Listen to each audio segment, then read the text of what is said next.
not giving a shit is the same thing as being part of the problem. Yeah.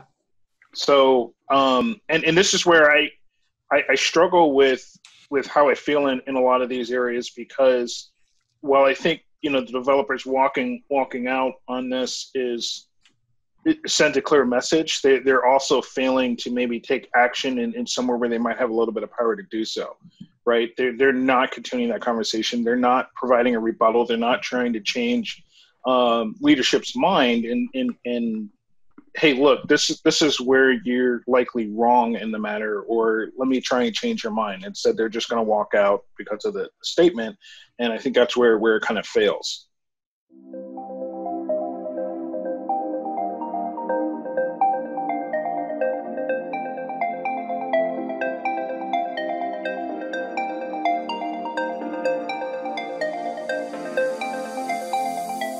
Welcome, sentient beings from all known universes and beyond. It's time to activate your cranial downlinks and prepare to receive a raft of discussion on a cosmic ocean of science fiction and fantasy topics, interviews with local area genre devotees, and insightful prognostication by our soothsayers of science fiction, our forecasters of fantasy, and any other beings that happen to get caught in our gravity well. This is the Galactic Driftwood Podcast.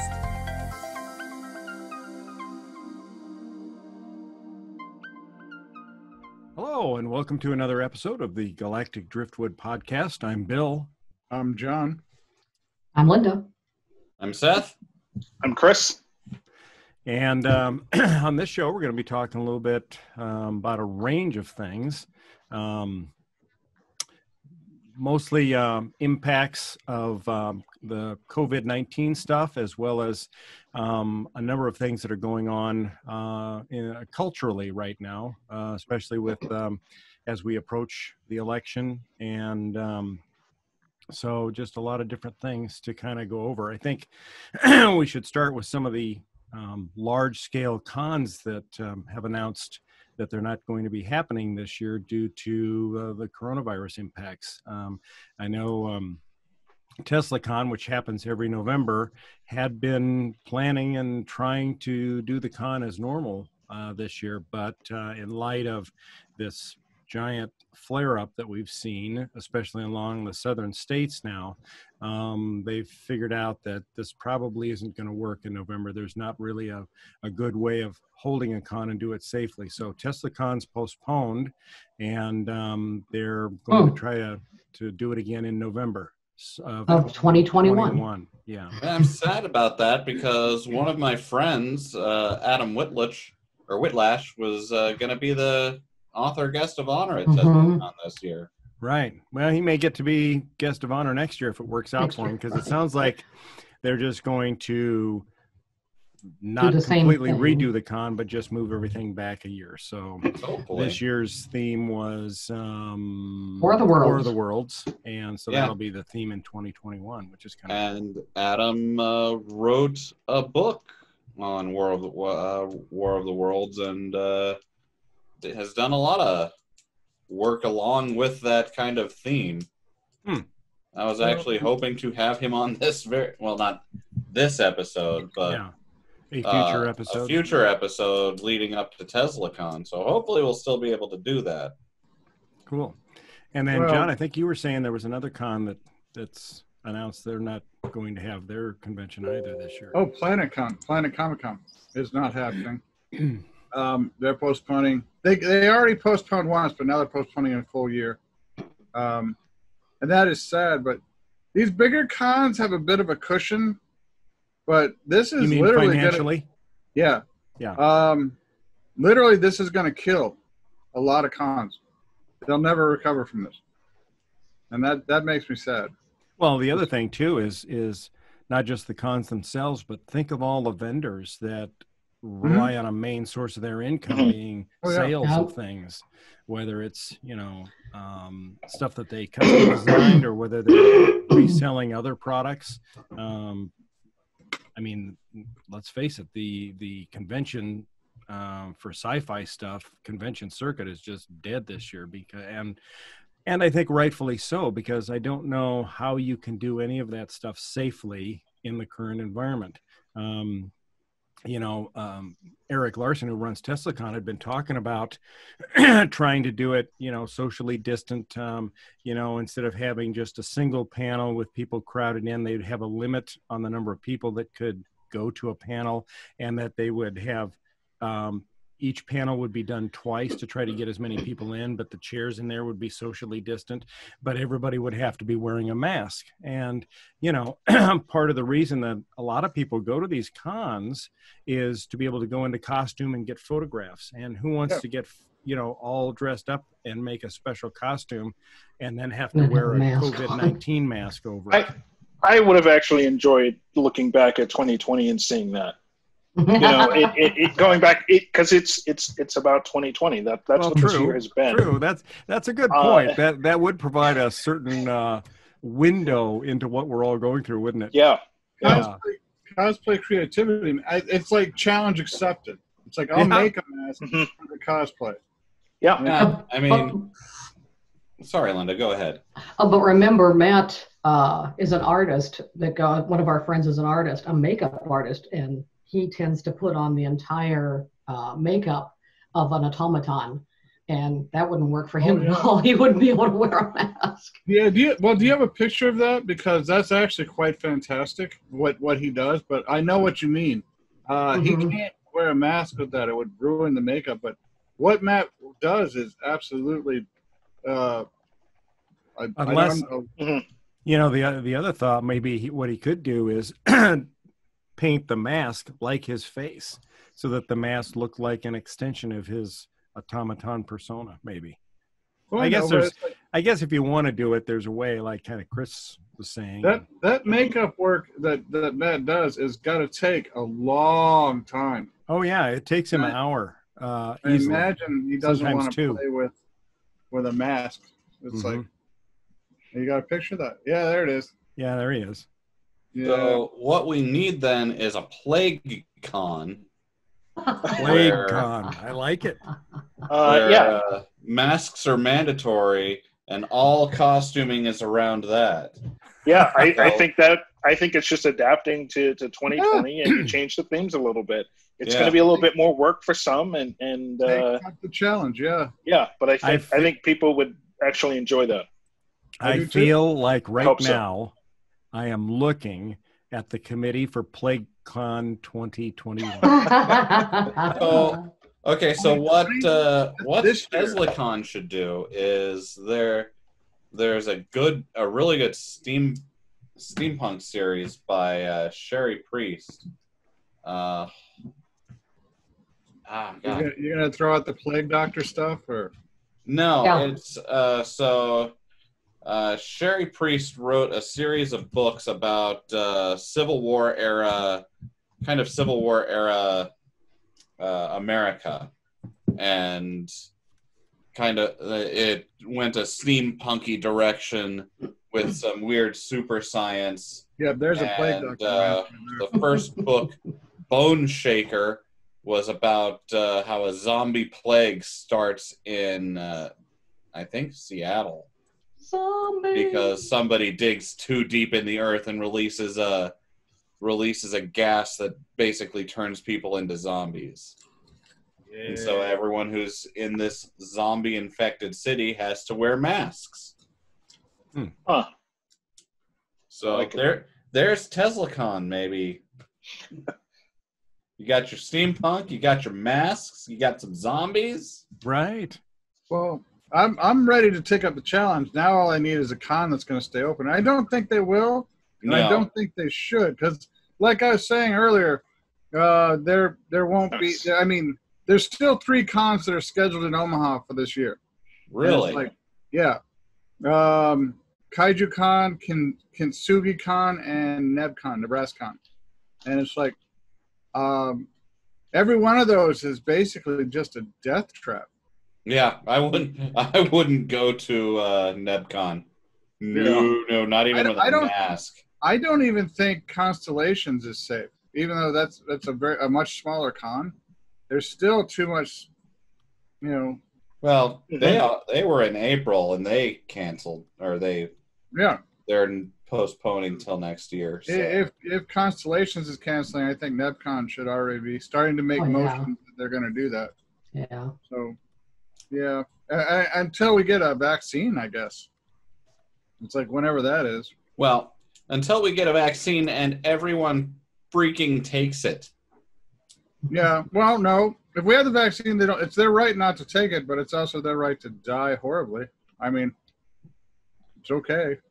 Yeah, except for all the people that they might infect who can't take the vaccine. Well, and here's the question. We already have seen... Well, we've got anti-vaxxers now. Oh, go ahead, Bill. I'm sorry. Oh, that's okay. We've already seen in past years that there's a large segment of the population that doesn't get the annual flu vaccine. Mm-hmm. And so here we are coming into fastly approaching fall with the return of the flu season. And if we have people that aren't getting the flu vaccine, that's going to have a great impact on hospitalizations, because you've got the normal hospitalization for flu, which happens every year, which is a big strain on the system. But now you add COVID on top of that, and you're looking at, fall being a complete disaster. And then again, when you do get a vaccine for coronavirus, if you don't have everybody taking it, like we see with the flu virus, what impact is that going to have going forward into 2021? I mean, that's kind of the whole reason we've got the shutdowns and and mask wearing and whatnot, is because if COVID was just another flu or cold thing and it didn't actually send people to the hospital, we wouldn't worry. Right. Like, the whole thing is overloading our health infrastructure. Yep. And when the ICU beds run out, that's when our death rate skyrockets. Like, that's the whole reason we were trying to flatten the curve, is to, like, draw it out long enough so that we wouldn't overwhelm hospitals and caregiving institutions. Right. And caregivers. Now, as we record this show, what we've seen is a dramatic spike in the number of confirmed cases of people with COVID. But currently, we are still seeing a downward trend in the number of deaths. And I was kind of curious about that, so I did a little bit of reading on that. And they said that part of the reason for that downward trend is the fact that we have some new treatments that seem to be effective, like the remdesivir, right? That they're giving patients, that's helping more and more people recover. The other thing is that we've learned to protect the elderly a little better. So we saw in New York, they had issues where, elderly patients that were contracted with COVID, they initially sent them to nursing homes instead, to clear up space in hospitals, which turned out to be a fatal mistake. Yeah, right? Disastrous. Yep. Yeah, so we've learned not to do stuff like that. Also, elderly people are tending in greater numbers to stay away from events, so they're not putting themselves at risk. So we're seeing that trend is heading downward. But as more and more people get it, the other thing is that they said that from the time you contract COVID to the time that you die, assuming if you're going to die, can be anywhere from 3 to 5 weeks. So we've got a pretty long lead time there from the time at which the trend line starts going up for infections before we start seeing the trend line for deaths start to go up. Yep. But that's going to probably happen, and probably within maybe the next week or so, because I think we started on this trend around Memorial Day, right, where people were getting together in great numbers. So we should start seeing that line start to go up again. And I think that's going to be sort of a wake-up call to a lot of people, because right now the president is touting that declining deaths number as evidence that he's got this virus under control. Well, and that's that's a symptom of a lot of people, namely to blame, leadership, but a lot of people are looking at the right here, right now, and they don't understand data in terms of leading or lagging indicators, or, not putting in all the factors to understand, time is a variable here. Mm-hmm. So just because you look at it today, as you mentioned, it's on a decline. We've absolutely gotten smarter. We've absolutely learned more than we did at the beginning of the year. We have some medications that can help. Some of those medications may save lives. Some of them may extend lives. And it's going to be a combination of between. But to your point, if we're looking anywhere between a couple, 2-3 weeks to several weeks before those deaths start to spike, you have to kind of wait it out and see. Now, what we don't know is how bad it will be based off of what we've learned. But it's an expectation that's reasonably sound based off of what we've seen before. Mm-hmm. It's disappointing, but I think people also need to. I think unfortunately it's a pro and a con. A lot of the fear around coronavirus has kind of faded a little bit, and I think that's where you get a lot of people, especially in Florida. They're just going to run around on the beaches all day and get sick. What's the big deal? I think the fear is faded. I think there's confidence that we'll figure it out. But at the same time, if you give a damn about others, you'll do more of your part to help prevent it, because there's still some people that should be fearful. We look at the elderly and they've changed their habits. I think that's going to have an impact on the death toll as well. Right. But there's younger people with complications that are still dying. Whether that's asthma, diabetics, things like that. There's an age group I think it's often ignored, and they don't talk about it enough to let people know. Hey, people between ages of 30 and 50 are dying just as much. Mm-hmm. It's not talked about as much, but if we could drive home that, I hate to use the word fear, but concern, the reality of it, the actual data, then I think it would change the mindset. Yeah, the reality. Yeah, because there's people in all age groups that are immune compromised for one reason or another. Mm-hmm. Yep. It's not just the elderly. The elderly probably in greater numbers, but still in all segments, all age groups. So here's a number that really people aren't paying attention to. 80% of all Omaha area hospital beds are taken right now. And it's like, we're not even peaking.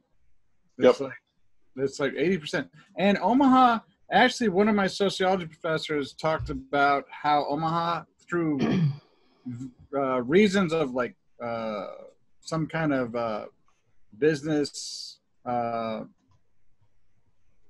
transactions or something, has actually far more hospital beds than it needs. Mm-hmm. It's like, radically. For a city this size, we have a lot more hospital bed space than we should. We have 2 teaching hospitals. That has a lot to do with it. That will have a lot to do with it. But it's like, if Omaha has filled up its hospitals, what is going on in the rest of the country? It's like, they're full. Yeah. And it's like, but are we getting that? Are people getting that message? No, and that's where again, from a leadership perspective, they're going to focus on the death numbers today are low, right? And they're not bringing the full big picture. And you can't overanalyze this, right? You can't just take a tidbit of data, something that's serious during a pandemic, and use that data to spin a positive picture. I know they don't want to cause fear or whatever, but you need to present, as you mentioned, John, the reality of it. The reality is, here's your capacity of the hospitals. The reality is, deaths we will not know until X amount of days out. We do know cases have gone up. We can expect deaths to gone up. That's what happened before. We know that we have some medicines that are going to help. We react to some things faster. We're getting smarter. Some people's habits have changed. We know what's going to cause a problem. There's a lot of things that we know. And we know what works, we know what doesn't work. And as long as we stick to that, I think we can improve things. Even working around a shutdown, because we know a lot of places don't like to shut down. Nebraska never really shut down, So we just have to be smarter everywhere else that we can be. Oh, wow. Yeah, I never saw that. Can you send that to me, Linda? A link, sure. Yeah, because that right there, you're seeing. Yep, that's Douglas County. You're seeing racism right there. Yeah, so So what we're looking at right now for anyone who's listening is the GIS Douglas County COVID-19 dashboard. But I Hey, mean, Linda, did you see my text message in the Yeah, chat? and it's not open, so I'm not sure where that's coming from. You got I mean, a you tab don't open get- right in the window. you I'm don't get looking at. hotspots that are centered like that. You know, well, Omaha is a weird city in that it is stratified in extreme polarity. It's literally one of the most racially divided cities in the United States. It's like you have North Omaha, you have South Omaha, and you have West Omaha, and you have a predominant racial groups in each, and it's all economically based. But you're right there. That's some Douglas County health data that's saying. Yeah, and we're looking at the map right now, and it shows the different zip codes, and the zip codes that it's showing as bright and dark red are the North Omaha and the South Omaha areas where Correct. a lot of the Black community lives. Yes. Yep. Or has Black and been. Hispanic. Yeah. And there has been a racial divide in terms of African American communities have been hit much harder by this. Yeah, we've seen that in the news. Yeah. And that's, But I think, it's interesting to see it in data in your own city. Yeah. Right there. Yep. I think, like, if we're going to make it through this, we need to listen to our experts a whole lot more. Yes. Because they're the ones who actually know what they're talking about. They've studied these things. They have histories in the past. They know how they spread, how stuff like this spreads. And they've developed models for it. And, like, Dr. Fauci knows what he's talking about. He's one of the people we should be listening to. The CDC and the WHO, they're the voices we need to be listening to. And if they say, be concerned, we should be concerned and take precautions. No matter what. I think this map here that we're looking at of Douglas County is sort of a good lead into one of the other social things that's going on right now is the Black Lives Matter movement. And, you know, if you look at this map and you see where all the the highest rates are, like we just said, it's North and South Omaha. And Chris, maybe you want to weigh in on this, but it seems to me that a lot of that is probably due to the fact that people of color are more likely to have to go out and work in public areas during this time. And so they are at greater risk of exposure to catching the virus. Look at Yeah, that it's occupancy rate right there. yeah. Damn. Well, I mean, that's been one of the things that's also fed into the protests that have been going on.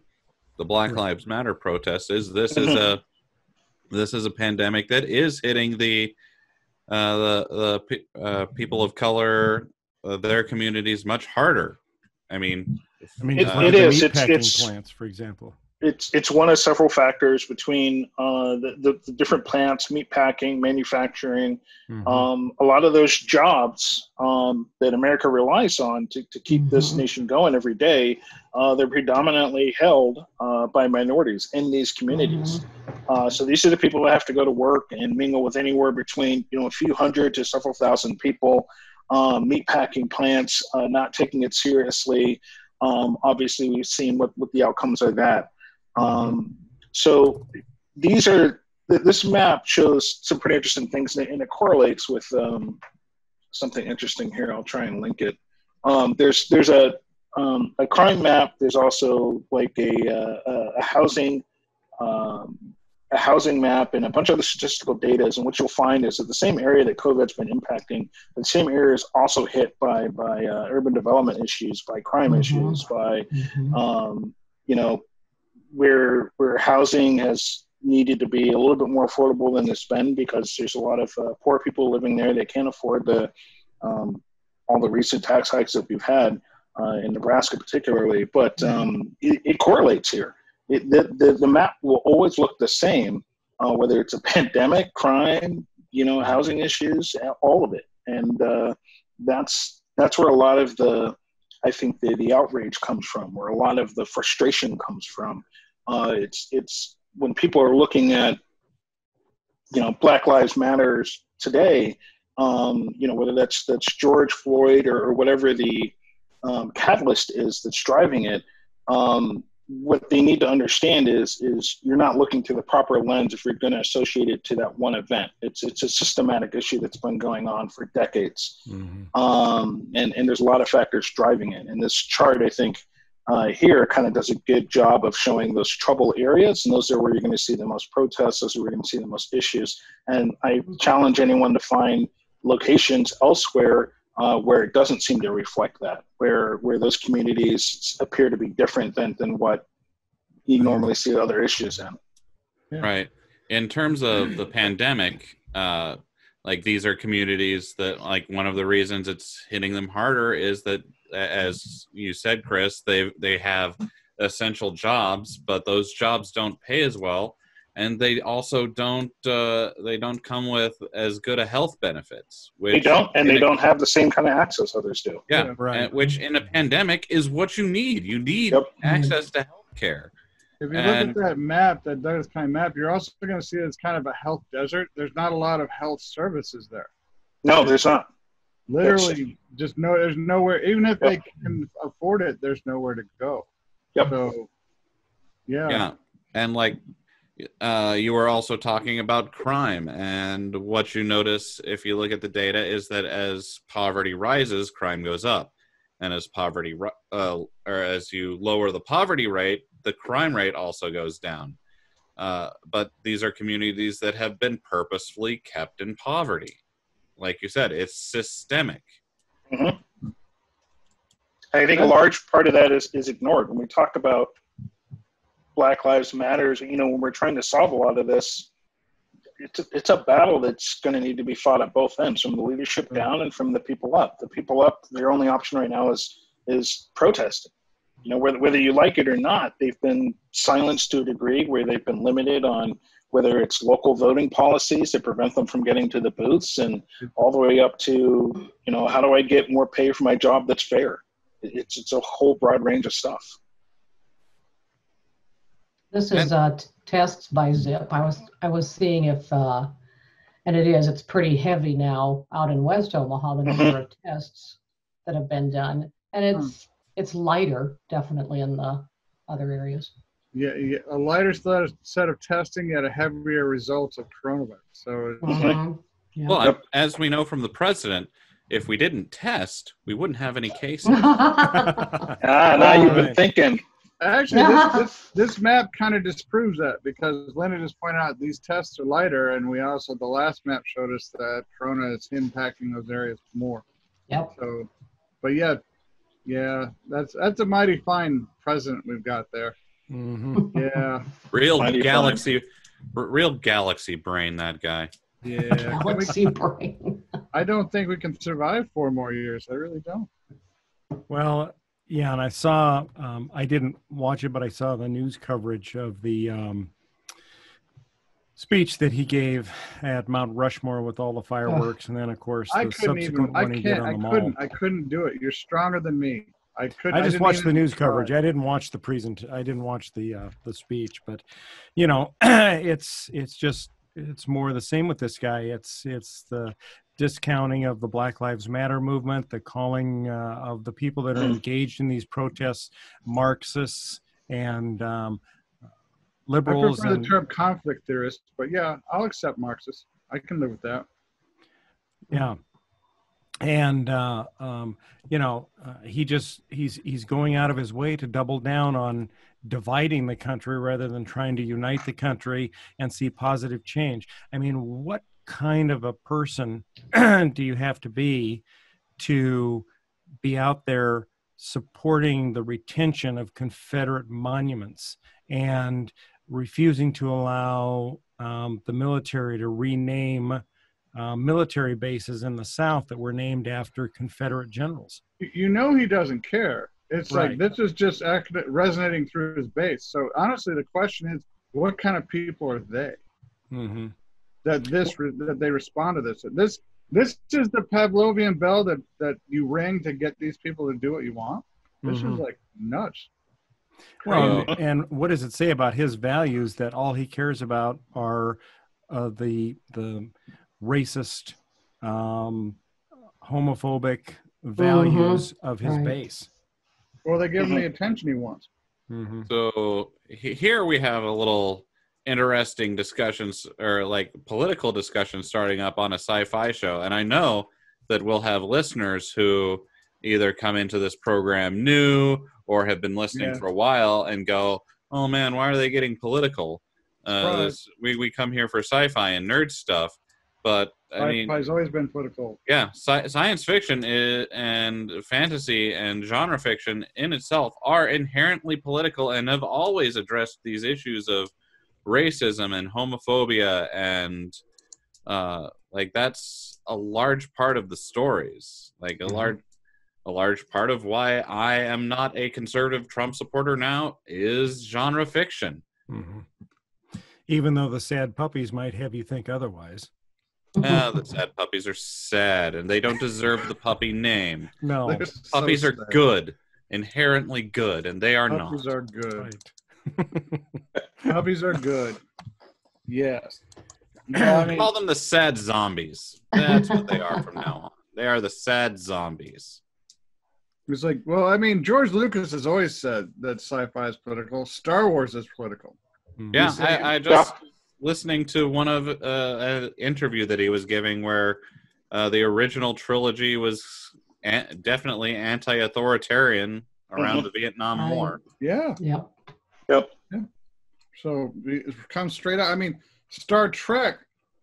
Has anyone ever seen the original series Star Trek, Let That Be Your Last Battlefield? Yeah. Which one was that? Where the two characters were, one was black on the right side, and the other one was black on the left side, and then white on the right side. Yeah. And or then white on the left side. A more critical and damning example of racism you can't find. Right. But because it's science fiction, Roddenberry got to do that. It's like bring it out in terms of alien societies rather than our own, which is how all of this gets presented in terms of, a lens that's perhaps not offensive. I'm not necessarily against offending racists. It's just if you offend them, they tend to not listen. Well, the other thing is, the other thing is, to your point, John, is that back in the time of the original Star Trek series, you had to get past the network censors, and they would not have allowed something that was openly advocating for equality like that and showing the ridiculousness of racism. So Linda put up a picture there of Let That Be Your Last Battlefield. And you'll notice that they throughout the whole show, the first part of the show, you're seeing these two characters interact, and they obviously hate one another. And the guy on the left, God, his name's on the tip of my tongue. I know. Guy on the left. Guy on the left. His name is Commissioner Beale. I can't remember the actor's name. But anyway, so he's trying to arrest the other guy and take him back for crimes. And, in light of today, of the Black Lives Movement, you can almost see that he would be a protester advocating for change, and the system's just trying to arrest him and throw him into jail rather than hear his complaints and maybe take any action. And but in that time, having a message like that would have been just actually having white and black characters having that same argument would not have been allowed on network TV.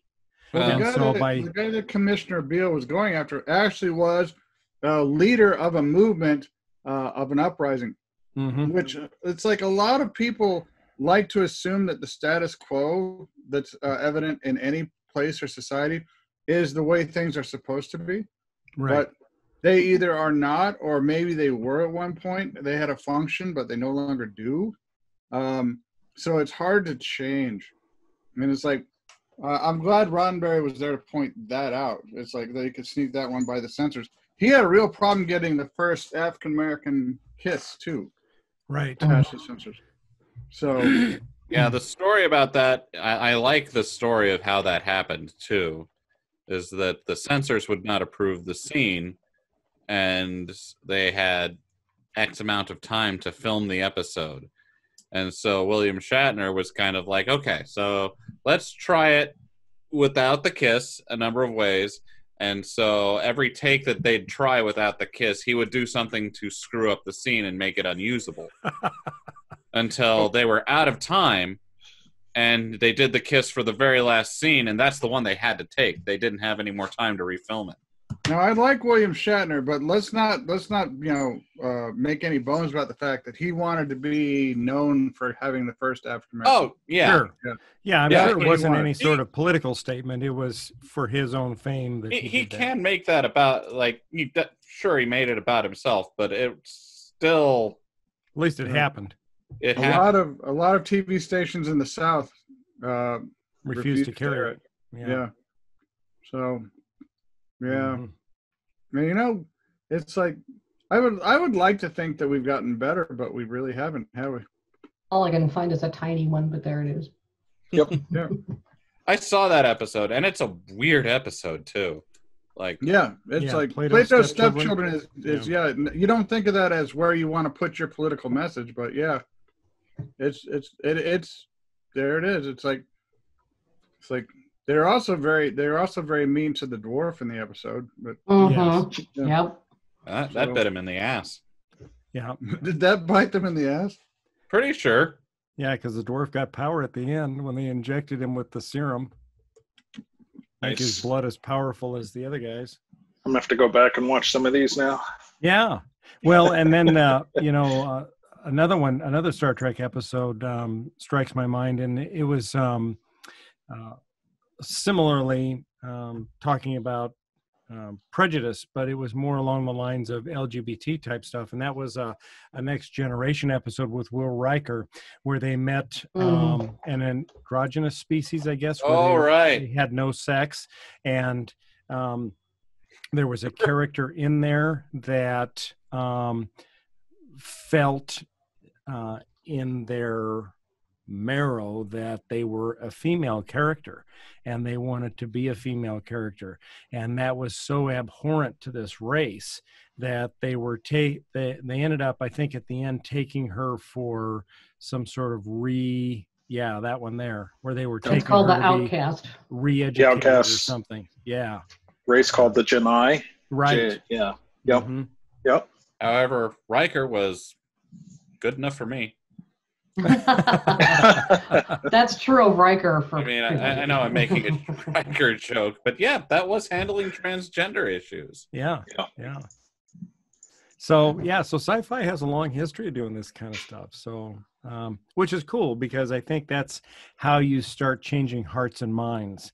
Yeah, Is you bring them in with the fantasy and the rocket ships and the ray guns and all of that kind of whiz bang type of stuff, or even whether it's superheroes or anything else.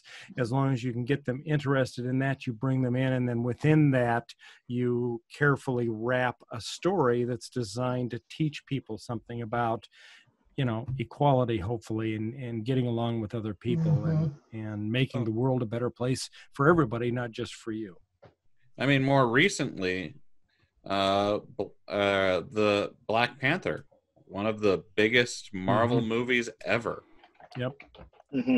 And like remarkably so. You listen to kids and their parents, black kids and their parents, talking about how it made them feel, and you realize like there are a segment of the population who's just kind of been ignored almost. Right, yeah, in fandom, completely.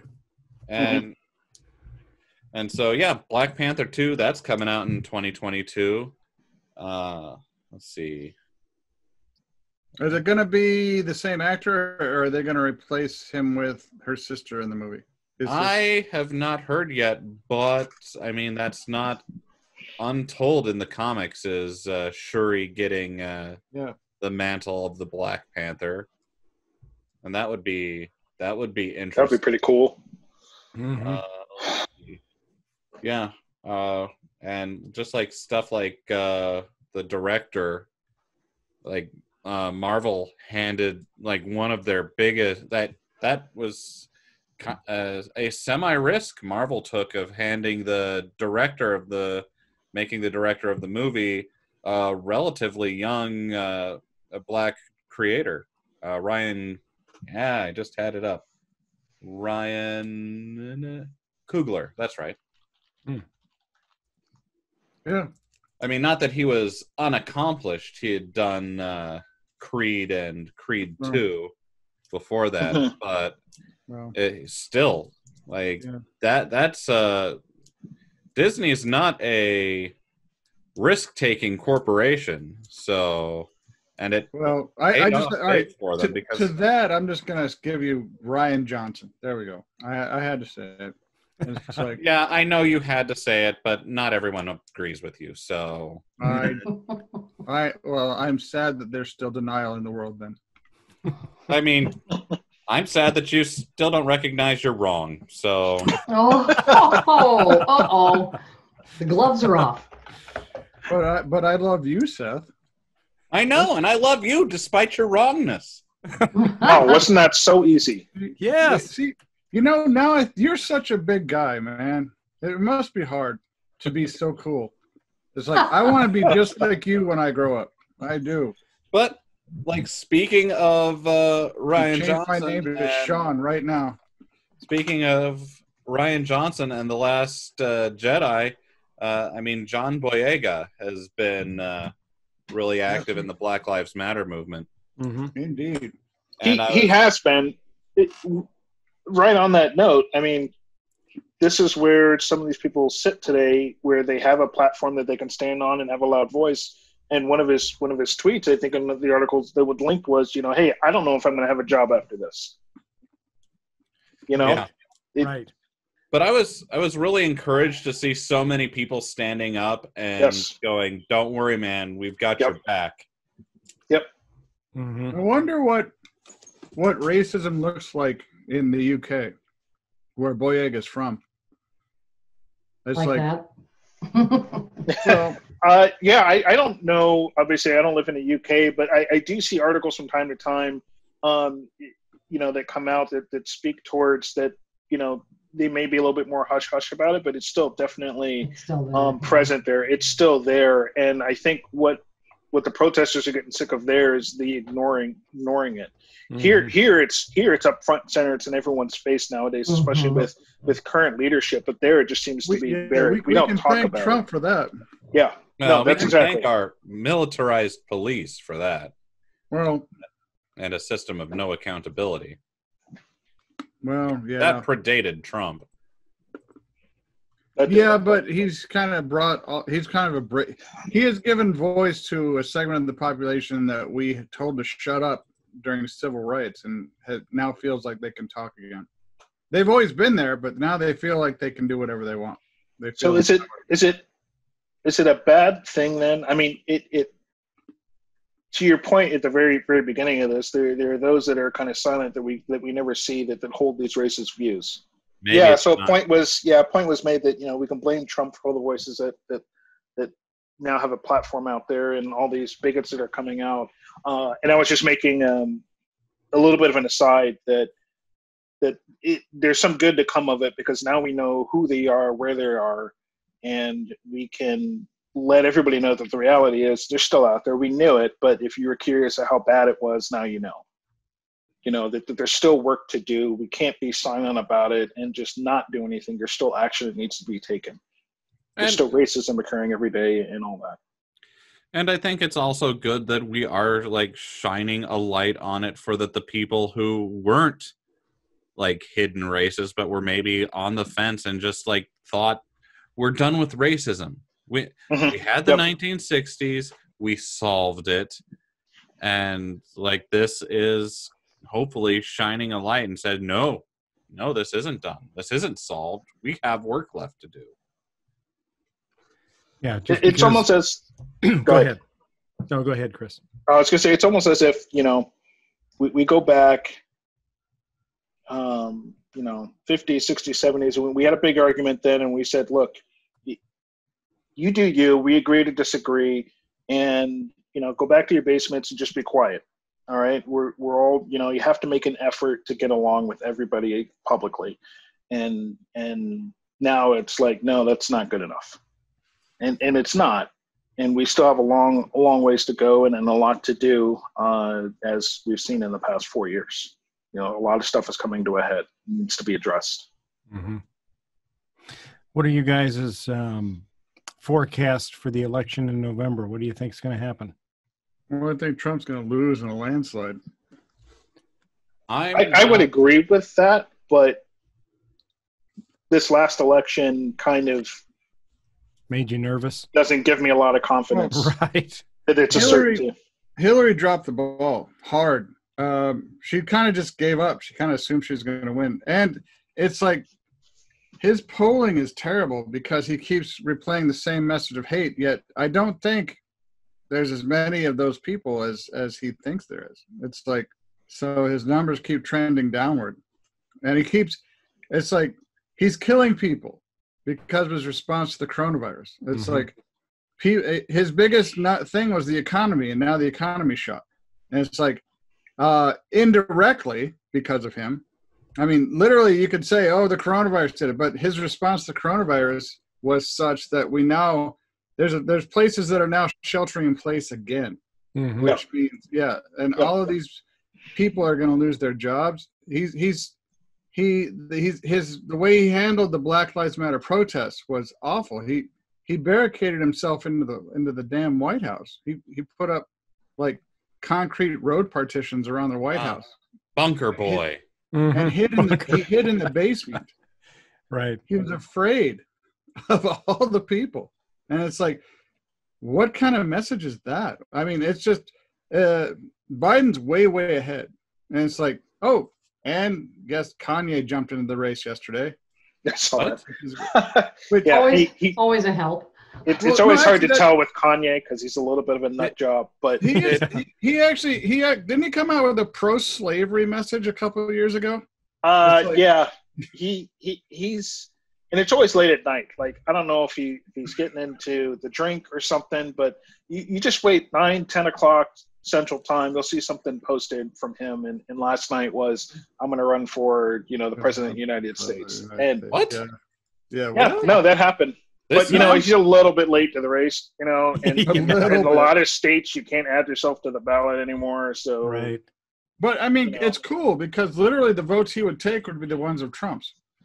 I'm not sure. Kanye's that right-wing guy. Yeah, but... A couple of those I'm not denying that. Sessions. Yeah. Well, all right, fine. There's going to be a lot of Kardashian fans and a lot of Kanye fans, and that's great. But once he gets out on the road and starts, it's like, I'm a pro-slavery guy. I love Trump. And it's like, he's going to see his numbers plummet. It's like, but with those numbers of, let's say Biden didn't have that lead, and you start taking those numbers from Trump, and those numbers would have gone to Biden. Not to get too off the beaten path here on political, but then you don't get votes swinging to where they should be going. Mm-hmm. I don't see the people who are voting for Biden. A lot of them are voting for Biden to not vote for Trump. Mm-hmm. But is Kanye really an alternative? No, he's not. But I mean, people are weird, right? Look at our community today. What's in Kanye's closet right now? That because when you run for president, people start looking deep. Oh, wow. That shouldn't be hard. I don't know what you pull out. This closet has no doors. We'll see if he's actually running here, right? Or if he just said, "I'm running for president," and that's all we ever hear about it. Like at this point, that's I think that's a non-starter. Mm-hmm. Yeah. Like I would agree with you. The only thing I can think of is that just get out and vote and don't vote for Trump. Like that's it. Mm-hmm. I'm not going to make any calls because 2020 has been a year, and I don't want to think about how it could go worse. So I'm not going to jinx anything. Just go out and vote. As much as I want to modify what you said, because as much as I hate the two-party system, it happens to be what we have right now. Mhm. It's like, I think we should mirror other countries, have like 5 or 6 parties, and then people because like right now, everyone's got to lump themselves under Democrat or Republican, which is why you see like 17, 18, 19 candidates rolling across the stage. Many of them aren't Republicans or Democrats. Like Rand Paul's a libertarian, but he can't win as a libertarian. Ted Cruz is evangelical, but he can't. There is no evangelical party. Bernie Sanders is a Democratic Socialist, which is different than Democrat, but there is no Democratic Socialist Party. If we had these parties, people could vote how they feel. But now we've got this 2-party system where everyone gets jammed in, and it's like, so it's like, unfortunately, that's what we have. And it's if like, wishes were cars, everyone would drive. You said just get out and vote, and don't vote for don't vote for Trump. Well, now you kind of got to vote for Biden. Yeah. It's like this time, yes. There's a lot of people, a lot of Bernie bros out there saying I have to write in Bernie. It's like, sorry, no.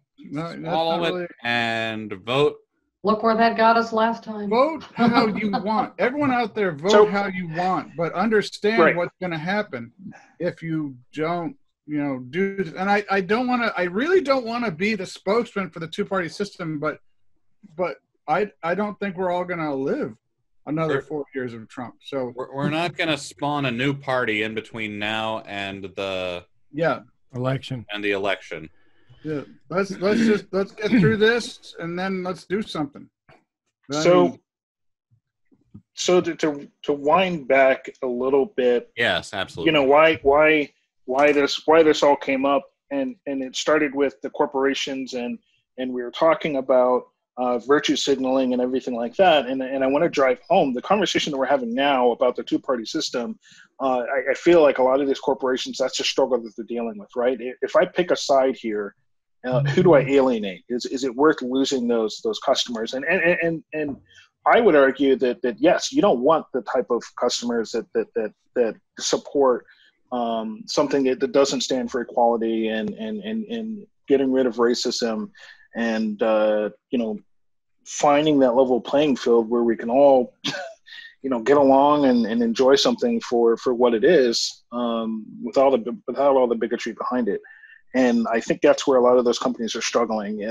We were talking about John Boyega before, and Star Wars, as all these companies are tweeting, right? They're saying, "Hey, we stand behind you." You have other directors tweeting, "Hey, Hollywood's got your back. Don't worry about protesting and being out in front." But I wanted to bring up something. Some days, this is what I feel like, is that to go to an old movie reference, Office Space, right? Sitting down having a conversation with the Bobs, right? You got the Bobs being, America on one end, and you've got Black Lives Matters, you've got minorities, you've got a whole different broad spectrum of groups on the other side. And America's sitting there, and they're trying to wager with you, right? Hey, what can I offer you? Stock options? Can I throw you money?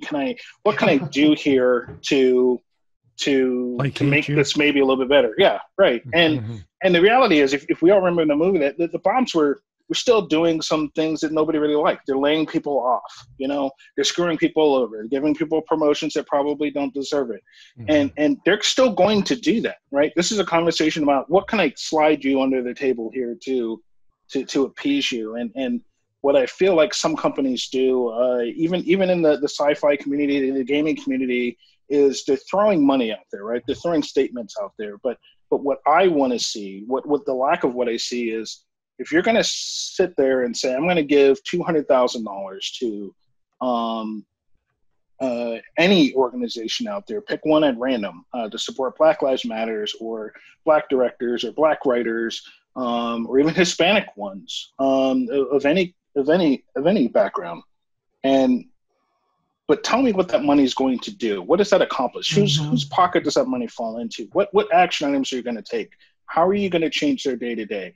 What is your 5-year plan on that? What do you hope to see? That's why I like what D&D is doing about Black Lives Matter. They're donating money, but they've also pledged to change the in-game experience in terms of races so that people feel more represented. and they're calling out themselves, you know, because of the basic depictions of the orcs and the drow as characters that they have set up as less intelligent, always evil. The evil races. Yeah, in their words, have been characterized as monstrous and evil, using descriptions painfully reminiscent of real-world discrimination. And they're looking inside the game to actually make it less racist. So is that what you mean? Like real? Yeah, it's like real life actionable changes. What are you going to do to help change people's minds? Money can solve a lot of problems around the world. That's a given. Okay, money talks, money moves things, money makes things happen. But only if when that money is then received, you know, if you're taking additional action to hold whoever's receiving that money accountable, or to hold yourself accountable. I'm going to donate to this cause. They have their own thing going on. But me, to John's point, D&D, it's going to sit there and they're going to change the fundamental of how some of their game works, right? They're going to change their ideals going forward. A lot of these companies they're donating, I don't see that a lot. I don't see the follow-up. I don't see the statement that says, internally, we're going to continue having this dialogue to try and figure that out. And so, you know, in the community where I challenge people, where you're seeing money being donated, that's good and all, but don't clap and then just move on about your day. You know, don't say, you know, that's a sticking point that I think doesn't help, right? Is when people just feel like, oh, it's going to hit my pocketbook this year because of all the protests and everything. I better donate and make this go away. And then in 5 years, we're back to where we started. Right. You know, what did you change to make sure that the outcome is different? If you're not doing any of that, then what's the point of, to me, donating the money? Yes, it does help and everything, but if you're not fundamentally changing the culture of your business, the culture of how you hire directors of color, how you hire writers of colors in your selection processes. Now, I hate it just as much as anyone if you're picking someone to let's say lead a company just because of the color of their skin. I'm absolutely behind finding the right qualified people to do it, or the people who have the right product or the right book, the right topics, and right. Well, I'm all for that. I don't like to see that as the other knee-jerk reaction, right? Hey, how dare you hire this person? He's white, but he's more than qualified, and he's the best person for the job. And you had this, you know, other person who's black who may not have been as qualified, but he was the only other candidate that you had. I think it's great that you look at him, but if he's not the right person, he's not the right person. So I think it's equally important that we don't kick people out of a selection process just because of the lack of the color of skin. Chris, let me ask you this, though. How do you think that that thought translates into Biden's vice presidential pick? Because it seems to me, I think it's important that he picks somebody of color. He's already said he's going to pick a woman. But there's a lot of people out there that he could choose from. Do you think that it's important for him to make a statement and pick someone of color and a woman, even though there may be other candidates out there that might be more qualified? Yeah, so that's a great question. So I saw even recently, a couple weeks ago, where they were interviewing him, asking him that, and he didn't want to say outright what he was going to do and why. But I think regardless of what that decision is, I'm not going to tell anyone what that should be. Again, like I said, my stance is it should be the right person for the job. But if you had an opportunity to do that, you have to back that person. If you pick a woman and you pick a person of color, it's unfortunate that we'd have to do this today, but the reality is you need to go out there and you need to reinforce that. You need to bolster that person up and talk about why they're qualified, why they're going to make a difference. And the topic can't be because this person is a woman and because this person is of color. You have to speak to this person's credits. You have to show and prove that this person has a background that qualifies them. And if you don't do that, and if you just pick them and you say, hey, here's my VP and she's a woman and she's of color and huzzah, you know, that's not going to help. Well, we're also running into Biden's going to run into the problem of the historical inequality because African Americans have had less opportunity, women have had less opportunity. There's going to be a much smaller pool of people to choose from, and to find people in that pool that don't have fatal things in their closet is going to be very difficult. It's like Right. you can, if you pull out just, I have a black woman, but you find out she's been like, running a like, somehow you didn't vet her right, and she has like a dog cokehead at one point or something. Yeah. You like get well, and that's where that's my point. You want to pick the right qualified people, and the reality that minorities have to face today is that we've been a little bit behind. There are a lot of us that work hard to get where we're at. That we're intelligent, we're smart, we've accomplished a lot, but our pool is very small in terms of the resources, and that's what we need to fix. That's a systematic issue. We can't just start dragging people up there just to put them up there as your. I don't want minorities to become the token in the business, right? Mm-hmm. We have a black CEO, but maybe he's not taken seriously by his peers or anything like that because he was never qualified, or he only got that position because he was black, and that's where I think it works against minorities, and that's where you have to be careful of when you're treading that line. I think a lot of minorities get robbed out of success that are absolutely qualified. And if they're qualified, I think they absolutely deserve a right to do so long as their competition, isn't better. Pick the right person for the job, regardless of age, sex, orientation, all of it. So, but yeah, it's difficult. But the reality that, again, minorities have to face is that our pool is slim right now. Mm-hmm. There's not a lot of women or women of color that are out there to seek a vice presidency, or that they want it. You may have some out there that are absolutely qualified and they want nothing to do with it, right? They've seen what politics can do to people. Mm-hmm. They've seen how it can, the country's spotlight is on you, and you don't want to be that person. It's a lot of pressure. So on top of, go ahead. Oh, emphasizing that it's like, it's not ability. It's historic systemic racism that have kept African Americans and women from these positions of power. So they're just not there. And it's like, since women are actually over 50% of the population, that's kind of like a glaring, rebuke of how we've treated women historically. But I don't know if it. Who do you think he's going to pick, Chris?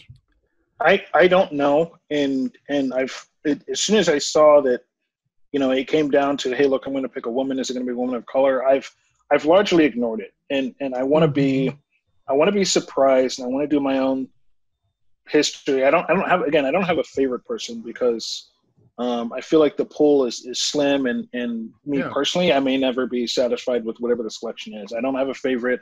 I don't have one that I'd like him to pick. I just hope that whatever is picked, what I want to see is that person be backed 100%, and Biden and his staff come out there and they explain why, and they make it clear to the people why that decision was made. I think he will do that. I really honestly do. I think he'll have her back 100%.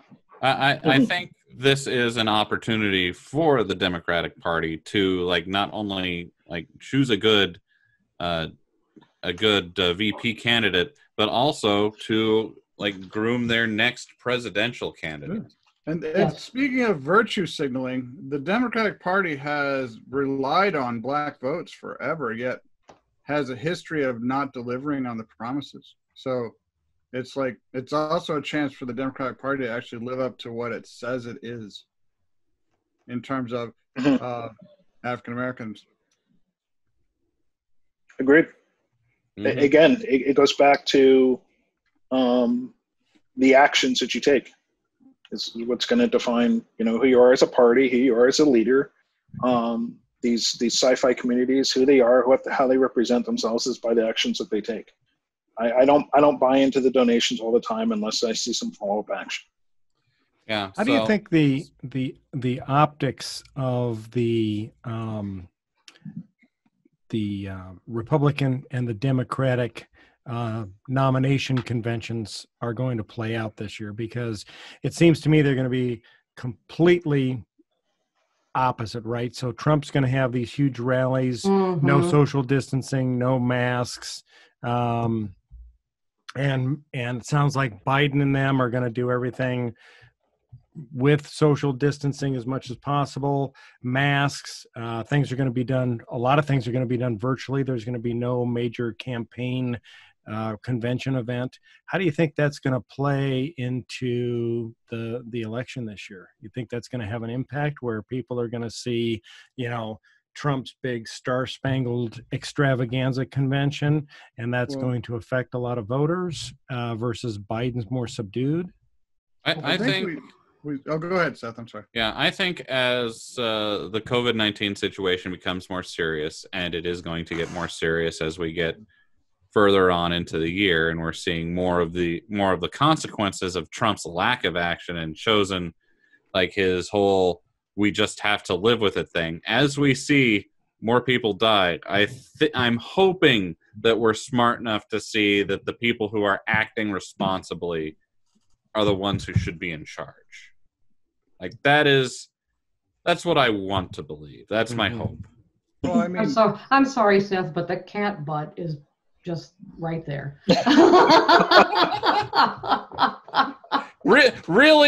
Really helps emphasize my statement, doesn't it? I know, it was just like wag the tail. Awesome. Well, at least it was just the tail and not the butt directly in the...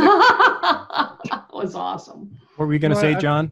I feel that every one of these conventions, people leave, they get sick, their family gets sick, people die.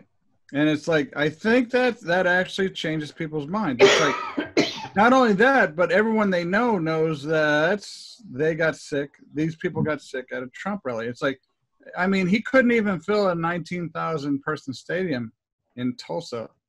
It's like, either people were afraid to go because of coronavirus, or they really just, his day is done. But it's like, but look at Mount Rushmore. It was packed. I know. Yeah, because they probably made sure it was packed, and I'm sure over the next couple of days you're going to find out. They didn't let the K-pop fans get to him again. Yeah, I'm sure that there might have been actual money busing people in. It's like, because Mount Rushmore is, it's not the easiest. It's not hard to get to. It's just kind of way out there. Yeah, it's like, it is. Yeah. So he must. I don't think that they did that all by themselves, but it's like, I don't even know why they're having a Republican nomination. It's like, it's done. Save the money. It's like, that's not his way. I know he's got to have the adulation. But it's like he's gonna be hurting people, and every one of these things, people are realizing that he's putting people in danger. And it's like, Republicans are an interesting thing. It's like, they're not homogenous. It's like, you have fiscal Republicans, you have ideological Republicans, and you have political Republicans. And they're not the same thing. People who want to balance the budget are Republican, even though historically for the last 20 years, that's not how Republicans have done things. But it's like, if you want to balance the budget, if you want to have a conservative view of fiscal matters, these ideological matters are going to polarize you and drive you away. And maybe not enough in past elections, but this time the hate is strong in the Republicans, and it's going to push people away. If you just have a historical desire to have a small central government, which is what libertarians really like, all this hate is going to push them away too.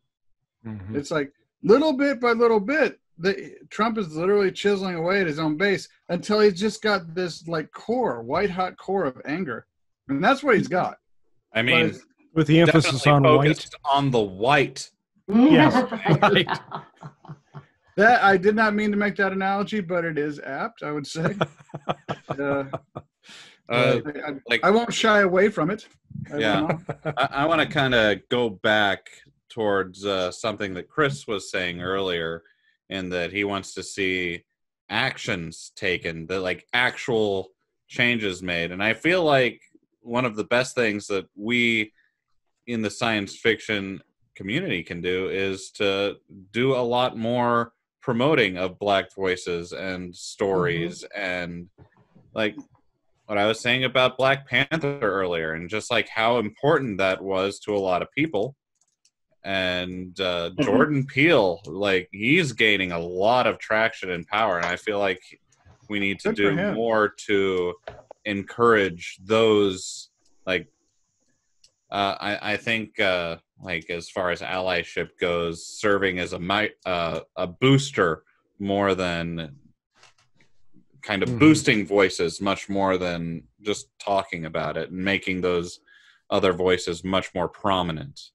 I like the fact that the latest Star Trek, well, not the latest because I guess Picard's the latest, but the Star Trek Discovery has Martin Green as the lead actor in the show, and I think it's great. The first season was a little bit different.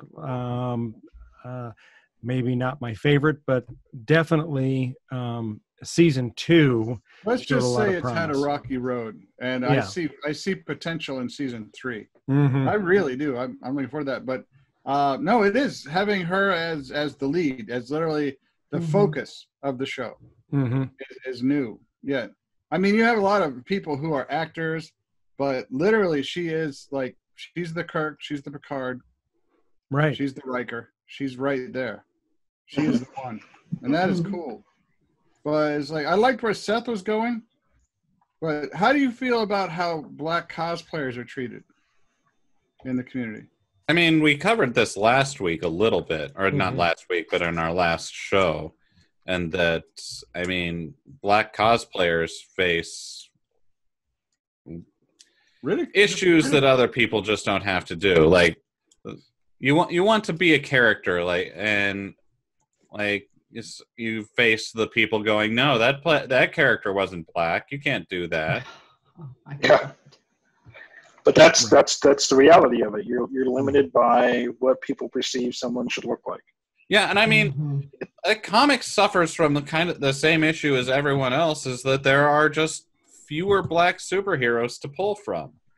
Exactly. There's been historically nothing to do. There's no one to draw from in the past. Well, there's not no one, but I mean, it shouldn't matter. It is such a. If your favorite character is not is. See, you're digging. I'm seeing it. You're telling me. There's so many. I forgot.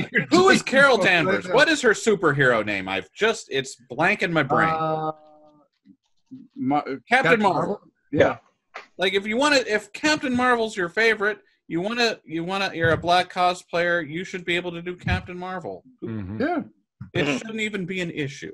And I think that's where people miss the mark on the cosplaying is it's something people themselves identify with the character and they want to build out a costume and make something awesome of how they view themselves as that symbol, if you will. And instead, people are like, hey, the closer you can look one-to-one down to the color of your skin, the better. And that's not how cosplay should be judged in that manner at all. Same thing with the body shaming stuff that people do. Indeed. Yeah.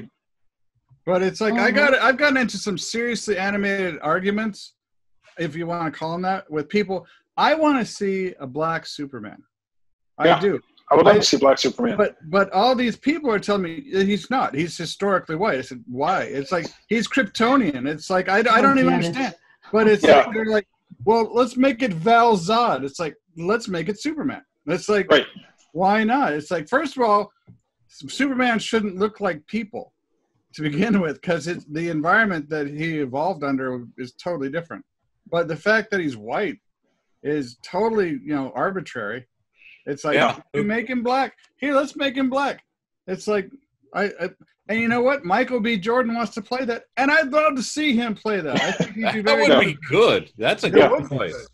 But it's like, I every time I talk to someone who's white about this, they're like, no, we can't do that. It's like, why? It's like, it's a science fiction character. Well, and that's the systematic issue that we have is it's just been that way for so long. And if we're saying, well, historically speaking, I'm like, historically speaking, we have kind of a shit history. We do. I mean, it's a racist, bigoted one. Yep, right. The latest Fantastic Four movie made Johnny Storm black, and like that wasn't the reason that the movie sucked.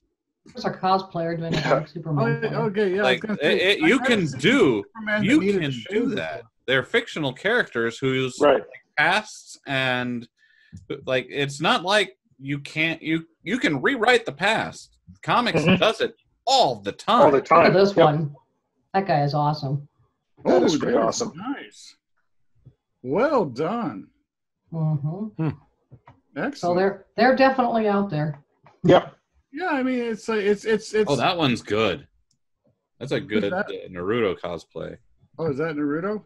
Yeah. From Naruto. It is not Naruto. I know. It's. I didn't know that was from Naruto. Mm-hmm. Well, there's some good ones on here. But it's like it's. Look at that. Wow. I have a funny feeling. How would they write his backstory? Superman's backstory.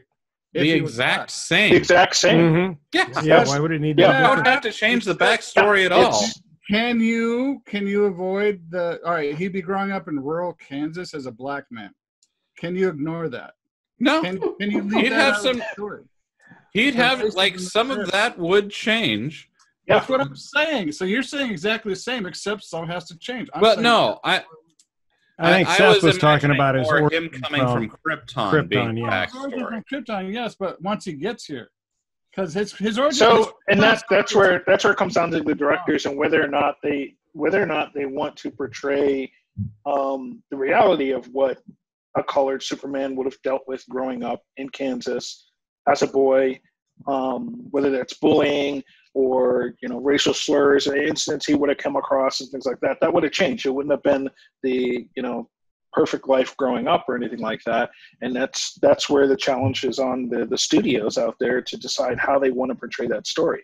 Is this a Superman that now grows up dealing with racial issues, and as he grows older, is he jaded because of that? What's his view on that? Are all humans actually good? Are all humans worth actually saving?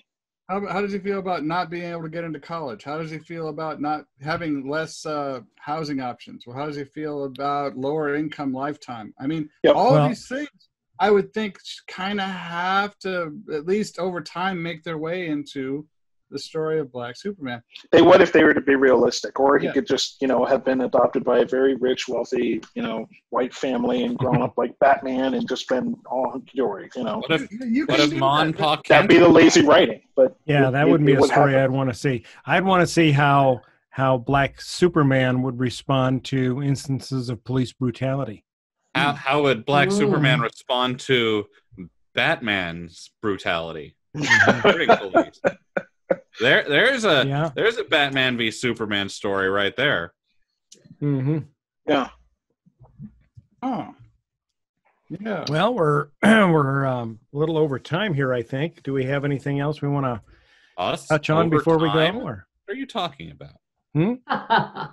Us going over time? What are you talking about? Never so rare happens. for us. So rare. We're so punctual. I've been listening to a number of podcasts lately, and they seem to go until they're done. It's like sometimes they actually go 2 hours. We'd be still be talking at midnight. Yeah, We'd go for days. That's fair. Go for days. Linda would leave the room in disgust, and we just see her walking by the door every now and again with a sandwich and a Yeah, I gotta go eat. It's all good. I think the show is as organic and as long as it should be. What did we lose, do you think, in the? Well, we'll talk about that in a minute. When we went Chris, down. is there anything else you want to bring up? No, like I said, as we kind of go through, I'll jump in and add tidbits on what my thoughts are and stuff like that. But nothing in particular I wanted to bring up. Cool. Well, thank you for joining us, Chris. I appreciate it. Always good to have you on the show. It's always a pleasure to join. Yep. It's always Thank good you. to have you here. Yeah. So, well, thanks everybody for tuning in for another episode of Galactic Driftwood. Check us out on our website where you can find links to this and all of our past episodes as well. That's galacticdriftwood.space. And you'll also find links to where you can find us on the internet. Obviously video on YouTube and all the different audio outlets as well. So you can stream us just pretty much on any of your favorite platforms. So thanks. Go ahead, Seth. Don't forget, we're also part of the Synergy Nation Network at That's correct. synnation.net. And go check out some of the other shows on the network, like Running Up the Tab or Thoughts and Shots. And Weekly Geekly and Go RPGs. some of our sister podcasts out there. And you can also check out the Supercast that we do, which is a podcast of podcasts. So all the different podcast groups, hosts get on, and we just chat about whatever we're thinking about at the time. So kind of fun. Yeah. We seem to have a lot of free time lately. I don't know why. I don't know. When does that next Supercast that we did a while back come out? It's already out. Is it out? Yep. Yeah, that's another after dark. That's an after dark. So if you want more drunk Seth, that's where you go. That's where you get it. Seth had a particularly fun month. Are all of the Supercasts going to be after dark? No. No. I don't. Why? That seems to be the best format for them. Well, maybe. Oh, well. We'll see how it goes. All right. Well, thank you all, and we'll see you next time. Take care. Bye-bye. All right. Bye.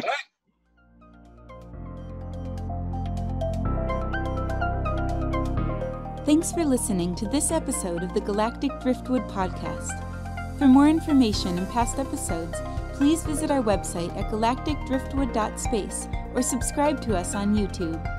And now, please deactivate your cranial downlinks, collect your towels, and be sure to watch your step as you exit our gravity well.